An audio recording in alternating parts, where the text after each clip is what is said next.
سلام كبرات عزبتي ار بي ال تي في انترتينمنت كم يالخو من لمن بقر كم زنعزو بزلنا وانا وزوخنا رس حيزلكم مسيلخو اغاطام ز فيديو زي خاب زري انا ويحوان كوينو ግን مزي وان ዝخي ዘሎ አገዳስ ዝኾነ ዝረጋሓ ናይ ግድንዩ ንና አሽናተይ አናላይዝ ገበረ ከምውን ዋናው አርስ ዘሎ ናይ ኢራን አሜሪካ ዘሎ ብዛዕባ ንሽተ መግለጽ ኸነቢና መጀመርታ ግን ከምዛን ሪያ ዘለና ኣብዚ ናይ ዶቼ ቬለ ወይ ድማ DW ኒውስ ታይዝ ዘሎ ከምቲ አርስ ይወዘሎ ሂቦሞ ዘሎ why cannot Ethiopia and Eritrea be friends ብልዩ ካብዚ ማፕድ አውት ኮይኑ ከም ዘሎ ይሕበራሎ እዚ ማለት ድማ ስለምታይ ኢትዮጵያን ኤርትራን ማሐዝ ኮኑ ዘይኩር ኮና ዘይከላ ታይ ማለት እዚ በጣም አገዳስ አርስ እዩ ከምትን ዕዘቦ ኢትዮጵያ አባይ ሀገርያ ንሳ ድማ ሓንታ አባይ ሀገር ክንሳ ክሳብሎ ምትገዚያ ማለት ተገዚያ ዘይትፈልጥ ሀገርያ ግን ከአ ወላ ሓንቲ ወደብ ዘይብላ ሀገርያ ዝክባል ኩሎ ስለምታይ ወደብ የልያ እንታይ ኢቱናታን ጥፍታት ድማ ኤክስፖርት ገብሮ ንሪና ኢትዮጵያ ሓንቲ አባይ ሀገር ኮይና it is ዝበዝሐ ኤክስፖርት ገብሮ ቡን ቡን ከምውን ዝተፋለ አሕምልቲ ከምውን ፍላወርስ አሎ ማለት እዩ እዚ እቲ ዘገርም ማለት እዩ ከምቲ አቢክ መጽኸሎ ዝተዛረበ ዘረባ ኢትዮጵያ ጂኦግራፊካሊ ፕሪዝን ኣብ እስር ቤት ከም ዘላ ይተዛሪቡ እቲ ፕራይም ሚኒስተር ዶክተር አብ ማለት እዩ ማለት ዝግባል ኮሎ ካብ አዲስ አበባ እቲ ኩሉ ናይ ቡናት ኹ ናይ ዝተፈላልየ ወጻኢታት ትሬድ ዝገብሮ ናብተን ፓርትነር ዘለዉ ንኣብነት ሓንቲ ሃገር በኤክስፖርት ያትነብር ዝግባል ኮሎ ወደብ ዘይብላ ሃገር ድማ ከቢድ እዩ ከም ዝትሪኦ ዘለኹም ኣብ ስክሪን ካብ አዲስ አበባ ተበጊሶም ኣብ ናይ ወደብ ናይ ጅቡቲ ማለት እዩ ብኡቢሎም እዮም ናብ ዝተፈላልየ ሃገር ሰዱ ንኣብነት ካብ አዲስ አበባ ካብ ኢትዮጵያ ዝምገባ ሃገራት ኣለዋ ንኣብነት ጀርመን በብዝሕ ቡን ካብ ጀርመን ካብ አዲስ አበባ ካብ ኢትዮጵያ ተወስድ ማለት እዩ ስለዚህ ፓርትነርስ ኣለዋ ንሳትን ድማ ጀርመንያ አሜሪካ ካብ አቡን ተወስድ ከምውን ኒዘርላንድ ተወስድ ቡን ከምውን ሳዑዲ አረቢያ ሶማሊያ ቡን ኣላ ማለት እዩ ዘን ኩለን ሃገራት ዚኣተን ካብ ኢትዮጵያ በኤክስፖርት ፓርትነር ናይ ትሬድ ማለት እዩ ዝክባል ኩሎ እቲ ዝሕዝን ማለት እዩ ኢትዮጵያ ዝውየም ዘሎ 1 ቢሊዮን ንዓመት ይኸፍሉ ናይ በጅቡቲ ቢሊዮን ኤክስፖርት ገብሩ ማለት እዩ ስለዚህ ቅድሚ 35 ዓመት ኢትዮጵያ ሓንቲ ሓያል ሃገር ናታ ወደብ ዝነበረት ኤርትራ ትበሃል ሃገር ካብ ትመጽእ እንታይ ኮይንዎም ንኢትዮጵያ ሓደ ዓቢ መሰናኽል ኮይንዎም ማለት እዩ ዝክባል ኮሎ ሓንቲ ዓባይ ሃገር ክንሳ ኢትዮጵያ ወላ ሓንቲ ወደብ ይብላ ማለት እዩ ስለዚህ ዶክተር አብ ድማ ዘብክዮ ዘሎ ማለት እዚ እዩ ከምቲ ኣብ ናይ ዜና ዝራእናዮ አዛዚ ሰራዊት ኢትዮጵያ ብዛዕባ ኤርትራ ኣብ ደገ ባሕር እንታይሉ ዝብል ኣብ ቢቢሲ ተዘርጊሑ ዘሎ ብጣዕሚም ዝበክዩ ዘሎ ምክንያቱ ይኸብዶም እዩ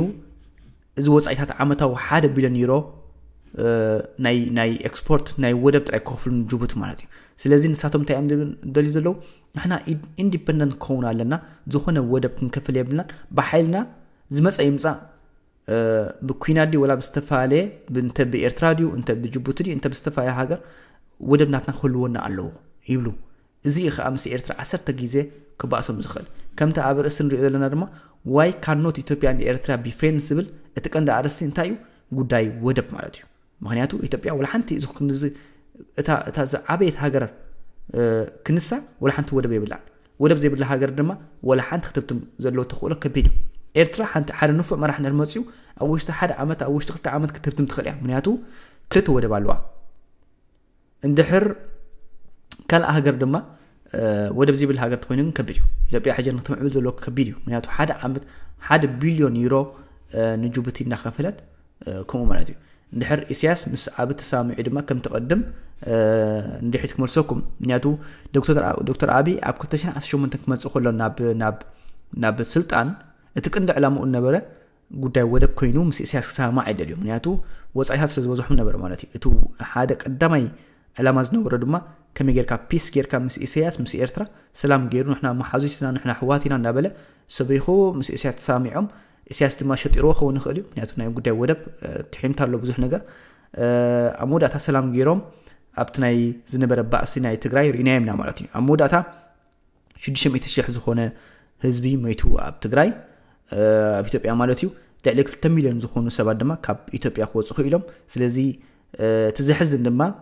ዶክተር አብይ ሓደ ናይ ኖቤል ሰላም ተሸለመ ምዃኑ ማለት እዩ ተራይ ዘይፈልጥ ኩናት ኣብ ኢትዮጵያ ተራዩ እታ ዛዕበይት ሃገር እንድሕሪ ተመሊሳ ማለት እዩ ኢትዮጵያ ሓንቲ ዘይተገዘት ሃገር ካብ ኣፍሪቃ እያ ስለዚ ኣብ ውሽጢ ዓመታት ድማ ዶክተር አብይ ክሕምሳ ተራዩ ማለት እዩ ስለዚ እቲ ቀንዲ ኣርእስቲ እንታይ እዩ ቀድሚ ናብቲ ዝመጽእ ኣርእስቲ ምኻደ ኢትዮጵያ እቲ ቀንዲ ናታ ዘስጋኣ ዘሎ ዘብክያ ዘሎ 10 ግዜ ጉዳይ ወደብ ኮይኑ ምክንያቱ እተን ዝቅለባ ዘለዋ ዝቅበላ ዘለዋ ቡንዲዩ ኣሕምልቲ ድዩ ካልእ ሃገራት ከም በዓል ጀርመን ከም በዓል ኣሜሪካ ንሳተን ኣብ ሰዓቱ ይመጽን የለን ምክንያቱ ንሳተን ይእዝዛ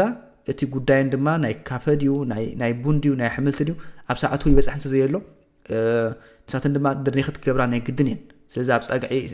ዶክተር አብይ ኮይኖም ብዛን ኢሳያስ እውን ካርቦ ናይ ግድን እዮም ማለት እዩ ስለዚ ብዙሕ ነገር እዩ ዘሎ ክብራት ተዓዘብቲ 95 ሚእታዊት ናይ ኢትዮጵያ ብኤክስፖርት ነበር ማለት እዩ 95 ሚእታዊት ድማ ብጅቡቲ ቢሉ ናብ ካልእ ሃገር ይኸይድ ማለት እዩ ከምቲ ዶክተር አብይ ሰማዕና እንታይ ዝብል ነይሩ ብሓይልና እንተ ብቀጽምና እንተ ብዝኾነ መልክዕ ወደብ ክልወና ኣለዎ ብዝብል ከምቲ ኣብዚ እውን ኣምጽኦም ኣለዉ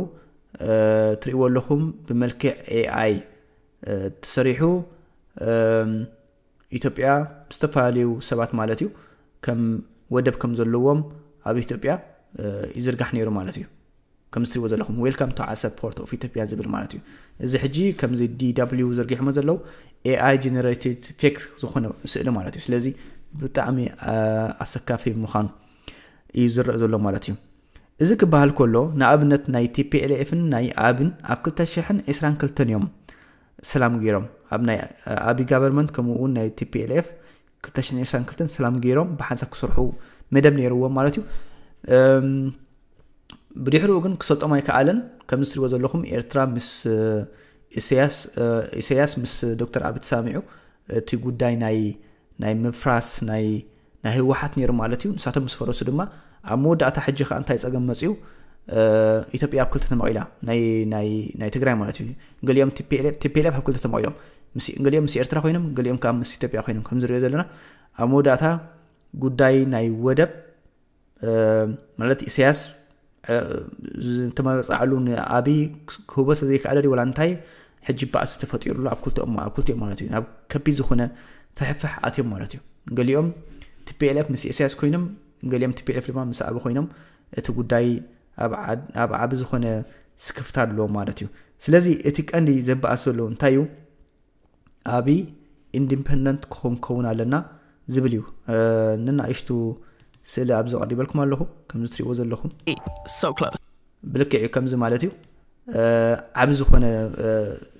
ማፕ ኣሎ ማለት እዩ ኢትዮጵያ ዓባይ ሃገር ምዃና ከም ትንፈልጦ ምክንያቱ ኣብ 1993 ካብ ኤርትራ ናጽነታ ረሂባ ካብኡ ነው ደቡብ ተሓንጺጹ ማለት እዩ ኢትዮጵያ ቀድሞኡ ግን ዓባይ ሃገር ክንሳ አቢሲና ትባሃል ነራ ማለት እዩ ከም ዝትሪእዎ ዘለኹም ወደብ ነይርዋ ብልክዕ በዚ ናይ ኤርትራ ወደብ ትሰርሕ ነራ ካብ ኤርትራ ናጽነታ ካብ ትወጽእ ግን ኢትዮጵያ ሓንቲ ወደብ ዘይብላ ሃገር ኮይና ማለት እዩ ተረሚሳ ወላ ሓንቲ ይብላ ማለት እዩ ኤርትራ ድማ ሓንቲ ምዕብልቲ ሃገር እያ ሓንቲ ጸጋ ዘለዋ ሃገር እያ ትሪእዎ ኣለኹም ኤርትራ እንድሕር ንፉዕ መራኺ ሒዛ ታዝበለጸት ካብ ዓለም ክትኸውን ዘሎ ተኽእሎ ቀሊሉ ምክንያቱ እቲ ቀንዲ ናይ ቢዝነስ ናይ ዓለም ዝካየደሉ ቀይሕ ባሕሪ እዩ ዝትሪእዎ ዘለኹም ማለት እዩ ስለዚ ኤርትራ ድማ ዓበይቲ ነገራት ወደባት ኣለዋ ኣብ ባጽዕን ዓሰብ ማለት እዩ ስለዚ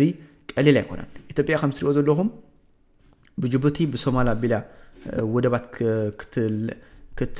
ወርሓዊ ዓመታዊ ዝኾነ ውዕል ክትገብር 1 ቢልዮን ወጻኢታት ናይ ጅቡቲ ማለት እዩ ከቢድዋ ዘሎ ምስ ኤርትራ ሕጂ እንተ በሓይልና ድና እንተ በቀልጽምና ድና ክነምጾና ይብለው ግን ከዋጽም ኣይከለን እዩ ምክንያቱ ክኸውን ኣይከለን እዩ ከም ትሪእዎ ዘለኹም ማለት እዩ ስለዚ እዚ ይመስል እቲ ቀንዲ ሕምረት ናይዚ ቪድዮ እዚ ከም ዝንሪኦ ዘለና ማለት እዩ ምክንያቱ ኣብዚ ትሪእዎ ዘለኹም እንታይ ዝብል ዘሎ ኣብ BBC ገሊጾም ዘለዉ ኣዛዚ ሰራዊት ምክልኻል ኢትዮጵያ ዝምድና ኤርትራን ኢትዮጵያን ንምምሕያሽ ዝተገብረ ጻዕታት ከም ዝፈሸለ ገሊጹ ፊልድ ማርሻል ብርሃኑ ጁላ ንኣባላት ሃገራዊት ባይቶ ኣብ ዛዕባ መብርሂ ኤርትራ ንሃገሩ ኣፍደገ ባሕሪ ክትከፍተላ ድልውቲ ከም ዘይኮነት እውን ኣሚቱ ኢትዮጵያ ኣፍደገ ባሕሪ ከም ዘልያን ኣብ ቀይሕ ባሕርን ወሽመጥ ዓደንን عدنن زلو كنتات تصطا كم زسقان زغلصت تا ماجر شوم حيلتات بإثيوبيا نت كنتات نمغطام حيل بحري كتانص كم زوسنت طيسو ስለዚህ ምክንያቱ ተቀንዲ ውግ ናይ ውግ ነገራት ድማ ቀይሕ በحري ከየር ንሕር ዝኾነሉ ማለት ስለዚህ ናይ ግድን ኩልዮም ዝደልዩ ንሳቶም እቲ ባእስ ድማ ቅጽልዩ እንድሕር كلتيام سلام كقبل تزكي إلى مالتي. سلزي قليل كم زي كنا تعزينا لنا كبرات تعذبتي نبتي زغص المدب قبلكم. إيران نوتهدروا معسكرات أمريكا كتب بجميرة. إيران نوتهدروا معسكرات أمريكا كتب بجميرة. إيران أبقت أرنا بزركب أبتو زباز عبي وتهدروا معسكر أمريكا مسهلات ونجفام.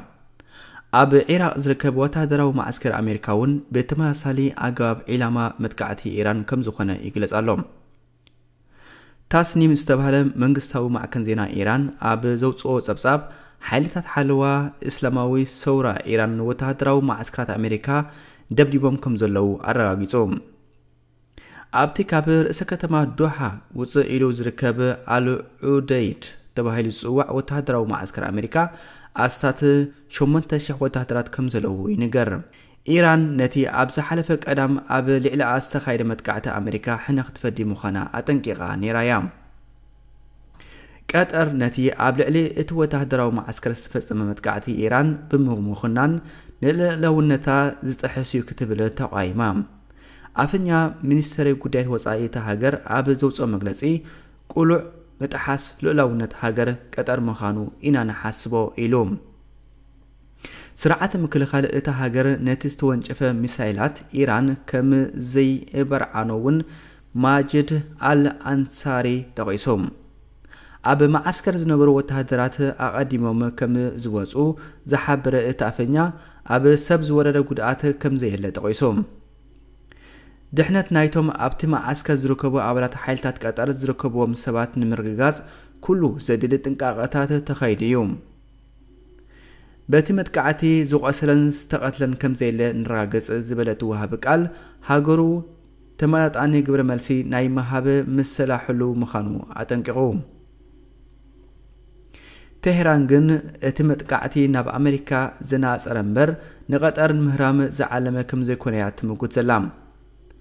أمريكان بريطانيان أبتا هاجر نزركوبو زيغاتاتن دحري متنقاقن دوحة نكلي آيرا كم زعات اوتو عفيت أنيرام واشنطن أستات 4,000 وتهدرات أب استفالي هاجرات ما أكلاي مبراغ كم زلوا سبسباتي حبروم إذا كم زيلون كله لعلوت حالة تسأتا أمريكا أب وايت هاوس مس بريزيدنت دونالد ترامب أب أخيبا تسأميدهم كم زلوا ينقرالهم